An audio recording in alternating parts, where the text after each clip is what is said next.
Ever get this feeling like something is just, I don't know, off?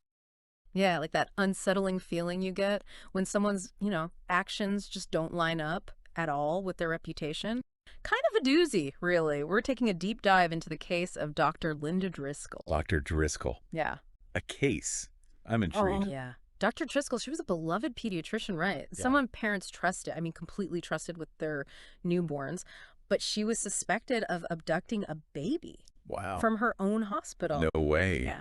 So we're talking, what, police reports, security footage? All of it. Police reports, security footage, psychological profiles, really the whole shebang. The ultimate breach of trust. That is wild. I mean, you have someone, a dedicated medical professional who's, what, sworn to protect life, and then And then this. makes you wonder, what could even drive someone to do something like that? Right. What could even lead to that? And that's what makes this deep dive so interesting. So we're starting with her background, right? Dr. Driscoll. Respected, dedicated, especially to the newborns, like we said. But sources at the hospital, they started to notice something was different, like a shift in her behavior after a personal tragedy.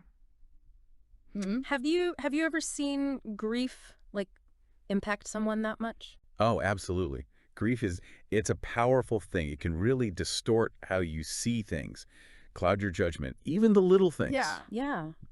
We have to understand what her mental state was like after this tragedy. Right. Was it just immense sadness, or did it, I don't know, maybe turn into something more? Yeah, did it become something more? And that's what the lead investigators on the case, Detectives Caldwell and Quyen, that's what they were trying to figure out. Okay. Now, these detectives, they were known for being meticulous, like really taking their time to connect all the dots. Gotcha. And it all started with just whispers, like concerned whispers from the hospital staff that eventually made it to them. And then came the first encounter, the detective's first encounter with Dr. Driscoll. I imagine those first meetings can be pretty telling. Oh, yeah. Get a feel for someone's demeanor, how they're holding themselves, pick up on things, anxieties maybe, even just subtle cues. What was it like about this specific meeting? So picture this, right? A dimly lit office, shadows all over. And Dr. Driscoll, she's clutching her hospital ID badge, white knuckles, the whole deal. Oh, well, okay. And the detectives, they're just asking routine questions, just starting the investigation, and she's immediately getting defensive. Really? Oh, yeah. Like way too eager to emphasize how much she loved caring for those newborns. Interesting. Becoming defensive like that, it can mean something, especially with that much anxiety you're describing. Yeah. Could be that she's trying to overcompensate for something, distance herself from any suspicion. Right. Or it could just be that she's innocent and terrified by all of this. Hard to say. It's a tough one. How do you tell real fear from an act? And as the detectives kept digging, it only got blurrier.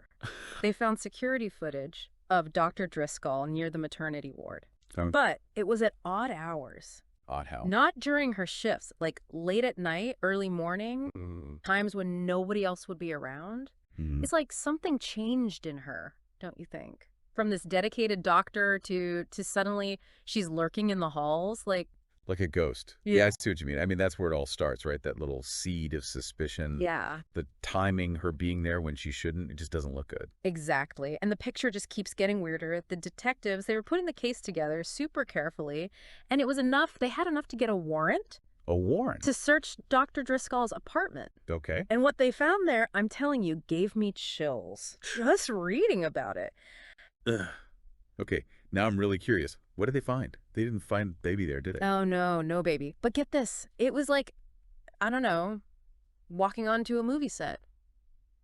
But like a really creepy one. Hang in. So there's this perfectly set up nursery in her basement. In her basement. Yeah. And it had everything. Soundproofed walls, like totally soundproof. A new crib, toys, clothes, everything. All perfectly arranged.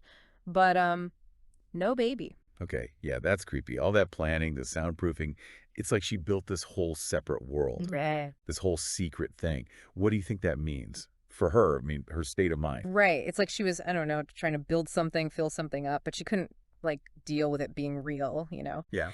And get this, they even found a pacifier. The pacifier. Well, it was one of those pacifiers they use in hospitals, but it had these tiny holes drilled in it. Hospitals usually freak out if anything's different about their equipment. Huh. What the detectives think about that? Well, that's where it gets really bad. They analyzed the pacifier, and are you ready for this? It had traces of sedatives on it.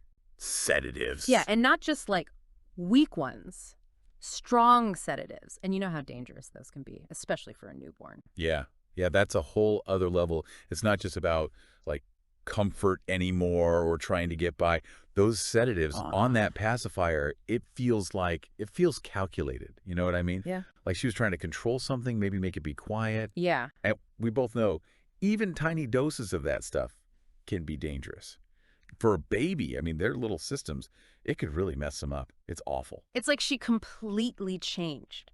That grief, it became something else. And at this point, you can practically feel everything closing in on her, you know? How so? She's peeking through her curtains, like all the time, checking if anyone was there, jumping at every little sound. Yeah, classic paranoia. That fear, like you're constantly being watched. Like she knew everything was about to fall apart. And then the detectives, Caldwell and Nguyen, they found something, a possible motive. Turns out, Dr. Driscoll, she had lost her own baby a few months before. And her husband, too. A terrible accident. Oh my gosh, to lose a child. Yeah. And then your partner, too. Yeah.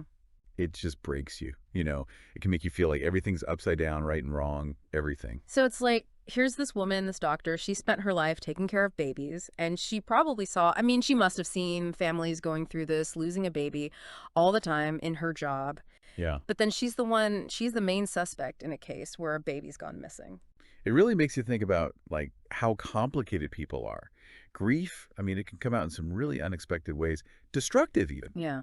And you have to ask, at what point does just trying to cope, even if it's in a totally unhealthy way, at what point does it become something criminal, you know? Exactly. $1 million question. And the detectives, Caldwell and Goodwin, they had to be thinking about that, like the whole time. Yeah. They saw what happened to her, the grief, it was so obvious, just on her face. But then there's all this evidence, too. All that planning. It's just heartbreaking. And it reminds you, sometimes the people you think are the strongest, the people you trust, they're dealing with these things you have no idea about. Right. And all that, it can just, I don't know, make them do things they wouldn't normally.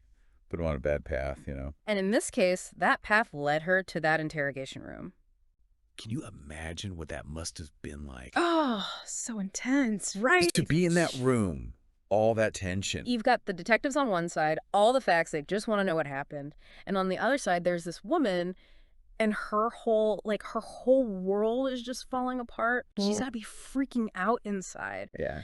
And the sources on this, they don't hold back. They said it was this, like, stark room, cold.